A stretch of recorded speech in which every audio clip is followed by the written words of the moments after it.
మహిళలకి యువతకి అన్ని వర్గాల వరకు కూడా నిజంగా ఇంత పెద్ద ఎత్తున ఎప్పుడు కూడా చూడలేదు. నేను వాస్తవాన్ని చెప్పాలంటే గ్రామాల్లో ఈ విధంగా అభిమానిస్తా అని చెప్పేసి అనుకోలే. ఆ విధంగా ఈరోజు గుర్తు పెట్టుకునే విధంగా ఈ గ్రామంలో ఎప్పుడు మర్చిపోయే విధంగా మీరు ఈ పెద్ద ఎత్తున స్వాగతం పలికిన ప్రతి వారికి కూడా పేరు పేరు నా హృదయపూర్వక ధన్యవాదాలు తెలియజేస్తాను. జగన్మోహన్ రెడ్డి గారు అధికారం చేపట్టినప్పుడు ఏ విధంగా నవరత్నాల కార్యక్రమాన్ని తీసుకొచ్చి ప్రజలకు ఇచ్చాడో మనకందరూ తెలుసు. ఇచ్చిన మాట నిలబెట్టుకునే దాంట్లో జగన్మోహన్ రెడ్డి ముందుంటారని చెప్పేసి కూడా ప్రతి వారికి తెలుసు. ఏదన్నా ఆయన ఇచ్చిన మాట ప్రకారంగానే సచివాలయాలు తీసుకొచ్చి పెట్టినాడు, వాలంటీర్ వ్యవస్థ తీసుకొచ్చాడు, రైతు భరోసా కేంద్రాలు ఏర్పాటు చేశాడు. ఆ విధంగా ఈరోజు ఉండే పరిస్థితిలో నవరత్నాల్లో భాగంగా దాదాపుగా స్థలాలు కేటాయించాం, ఇండ్లు కూడా శాంక్షన్ చేశాం, సొంత ఇంటి పట్టాలు కూడా ఇచ్చిన పరిస్థితి గ్రామాల్లో ఉంది. ఏది కాదనుకోకుండా ఎప్పుడొచ్చినా సమస్యలు చెప్పినప్పుడు వెంటనే స్పందించి ఆ కార్యక్రమాలన్నీ కూడా ఈ గ్రామాల్లో అందించిన పరిస్థితి ఉంది. ఇక్కడే వాల్మీకి విగ్రహాన్ని కూడా ఏర్పాటు చేసినప్పుడు కూడా నా దగ్గర వచ్చినప్పుడు కూడా మీకు ఇలా శుభాలు ఇచ్చిన పరిస్థితి కూడా ఉంది. ఎందుకంటే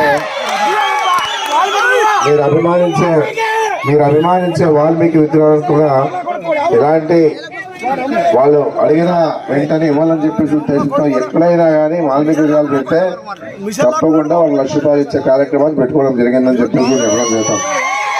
ఏ కులానికైనా ఆ సహకారం అందించే కార్యక్రమాన్ని చేస్తూ ఉంటాం మేమంతా అని చెప్పేసి కూడా చెప్పడం జరుగుతాం.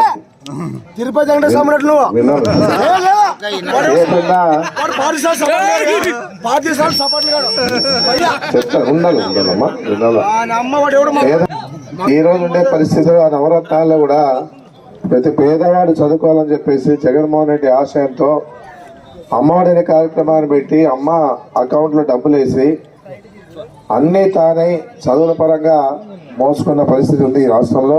ఏ రాష్ట్రంలో ఈ కార్యక్రమాలు లేవు. విద్యా కానుక, విద్యా వసతి, విద్యా దీవెన, దాంతోపాటు గోరుముద్ద, ట్యాబ్లు ఇచ్చే విషయంలో 8వ క్లాసు ట్యాబ్లు ఇచ్చేది, బైజూస్ కంపెనీ ద్వారా సబ్జెక్టులు అర్థమయ్యే విధంగా చేసే విషయంలోనూ, ఇంగ్లీష్ మీడియం ఏర్పాటు చేసే విషయంలోనూ అన్ని రకాలుగా ఈరోజు ఏదైతే కార్పొరేట్ స్కూల్లో ఉన్నటువంటి పద్ధతుల ప్రకారంగా బట్టలు ఇవ్వడము, బూట్లు ఇవ్వడము, సాక్సులు ఇవ్వడము, టై ఇవ్వడము, ఏ రకంగా విద్యార్థి స్కూల్ పోలో ఆ విధంగా స్కూల్ పంపిస్తుండే పరిస్థితి ఉంది. ఎందుకంటే జగన్మోహన్ రెడ్డి ప్రతి పేద కుటుంబంలో చదువుకుంటేనే ఆ కుటుంబం పైకి వస్తామని చెప్పేసి ఆలోచించే వ్యక్తిగా ఈరోజు పనిచేస్తామని కూడా గమనించుకోవాలి.